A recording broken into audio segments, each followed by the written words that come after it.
afternoon. We're here with Michelle Cohen of the Sudsy Puppy. Good afternoon. Hi, how are you?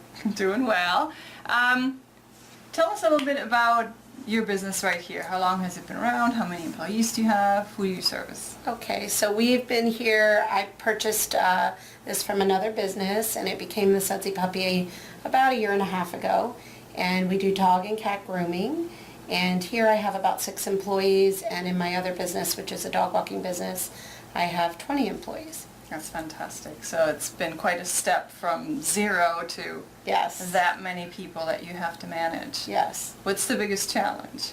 I would say the biggest challenge is always staffing, making sure you really choose the right people. We work in the business of pets, and pets are family members to people. So, trust is a very big, factor on our end as well as our customers. And you had mentioned you actually are very selective about who you employ. Yes, we have a pretty extensive hiring process where we, first do a phone interview, face-to-face interview. We do some behavioral testing, and we do field testing with both the groomers and the dog walkers. So we really get an idea of their temperament as well as their patience level, their trustworthiness. We do background checks. So we really do a lot to make sure that, who we bring on is someone we would have to take care of our own pets. Right, right. And you had mentioned that you actually have plans to grow your business further and potentially have another location? I would love to, yes. So right now, the Sudsy Puppy, we're in Anne Arundel County and we're in Severna Park, and most of our clients tend to come from maybe Pasadena down south to Annapolis. But I have a whole nother area, Odenton, Gainbrills, and Severn, Hanover area that I'd love to service. We service them for my dog walking business, and I'd like to be able to service them for grooming as well. Those two businesses Yes. go hand in hand quite nicely. Exactly, that's what fantastic. we want to accomplish. Yep. And you had also mentioned that you have plans to do some renovations. Yes. Yes. That's exciting. Yeah, so this facility was another grooming salon before I bought it, and we plan to renovate it. We've been bringing in new equipment, and I brought in a new staff. So we just plan to update the outside like we have done the inside. So. Mm-hmm.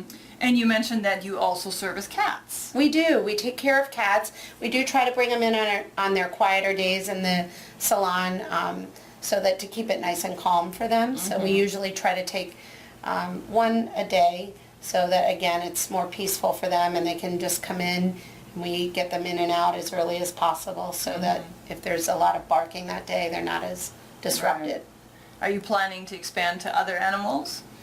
Well, on the dog walking and pet sitting side, we've taken care of the gamut. But on the grooming side, I really only see us doing dogs and cats. Dogs yeah. and cats. Mm-hmm. That's still quite a challenge. Yes. To own a dog and Yes. the grooming part wasn't always fun. Yeah, it's it can be a little, it can be a little difficult because they move around so much, Right, right. Have you gotten some great advice along the way as to growing your business or running your business that you think would be worth sharing with our Well, audience? of course, lots of great advice along the way, and I think what's the most important thing to remember is that you should always just try to learn from everything that happens. Mm-hmm. Whether you feel it would be something that was out of your control or not, you can learn something from everything. So if an employee does something that you wish they wouldn't have done, what can you do better to prepare for that to not happen again, even if it wasn't necessarily a mistake you personally made. Right. That's how to learn from that. A really great attitude to always be Yeah. learning and always growing, because as they say, if you don't grow, then you die. I think that's really important. And that applies to businesses Yeah. as well. Fantastic. So, we had talked a little bit earlier about how people find you or how you find your clients. Mm-hmm. Would you like to elaborate a little bit about that? Yeah, I would say certainly a significant portion do come from the internet. Mm-hmm. A lot of people are searching on the common places, either specific pet care search sites or just Google other options, social media. That's a good portion of what we do, but I also try to establish relationships in the community, work with concierge services, apartment complexes, and try to get the word out. And then, of course, with other colleagues that are pet care professionals, we try to share. So relationships are important to grow a business as well. And we had talked a Oh, little bit definitely. about the other relationships, the Yes. accountants and Oh, et cetera, definitely. people that- Sometimes, yeah, networking can be just how they can help you in your business, not necessarily bring business to your door sometimes. Yes. That's, I think, something that people often forget is that as a business owner, Yeah. we all need services too, besides just clients. Exactly. Very good advice. Any kind of advice you have in terms of specifically taking on a business that someone else started? That's a great question because I've learned so much. Be very observant and don't try to make any rash decisions about anything that you might change that you think, oh, I'm going to come right in and make this change and it's going to Right. be really well received. Even if you had the best intentions at heart, change is hard for people and you have to be very conscious of even how that feels to your customer, even if it's an improvement. And I would say, never expect things to be what you think you observe them to be. There's a lot more to what you think is going on, Right. really. So you were very in tune with your staff and your clients to find out what they want Right. before you make it. And I think I learned that along the way. So I was quick to come in and say, oh, this is going to be so great. And they are, very warmly received now, but I didn't have their trust yet. So when you come in and you make all these wonderful changes to a new client or to a client that's been there for many years, it just feels like change. Yes, And they're not as it is, it's a big change to just have a new owner to work with. Exactly. Yeah. Interesting. Yeah.